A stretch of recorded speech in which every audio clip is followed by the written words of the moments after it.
يا مساء الفل والجمال، عاملين ايه؟ يا رب تكونوا بخير. جو حر النهارده بس تمام.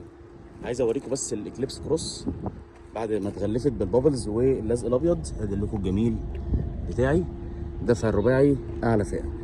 تعالوا بقى اقول لكم على اكتر 4 حاجات موجوده في العربيه دي وبصراحه ما بحبهاش بامانه. يعني اول حاجه وهو الشكل بتاع العربيه. طبعا هي متغلفه بالبابلز، فتعالوا نشوف كده على دي. الشكل بتاعها تحس ان العربيه موديل 2017 2015، مستحيل تكون بعد كده. يعني هي ما وصلتش 2018.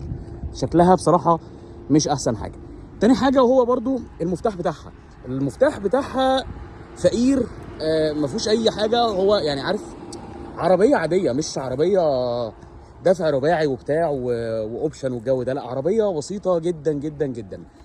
تالت حاجه وهو التابلو برضو، برغم ان هو مش فقير في المواصفات بتاعته، ولكن برضه تحسه قديم. التابلو حرفيا مليان كميه زراير غريبه. يعني بصوا، كل حاجه زراير، مفيش عداد ديجيتال. عندك بس حته هيد اب ديسبلاي صغيره. الشاشه دي ما يعني الانفوتينمنت سيستم بتاعها ضعيف جدا جدا جدا. رابع حاجه وهي جوده الكاميرات.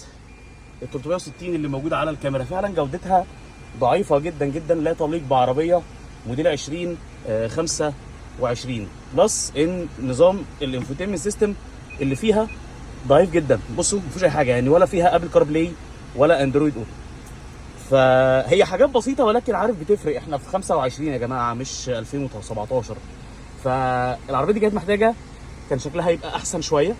ولكن برغم كده السعر بتاعها بالنسبه للعربيه، للمواصفات، العربيه دي دفع الرباعي، فيها كل الاوبشن. عندك فتحتين سقف، شنطه كهرباء. هي عربيه حلوه، ولكن كتصميم مش احسن حاجه. انت بقى لو معاك موافقه استيراديه وعايز العربيه دي من بره، تجيبها ولا ما تجيبهاش؟ وايه البديل اللي يخليك لو ما تجيبش العربيه دي تجيب عربيه ثانيه؟ مستني رايك.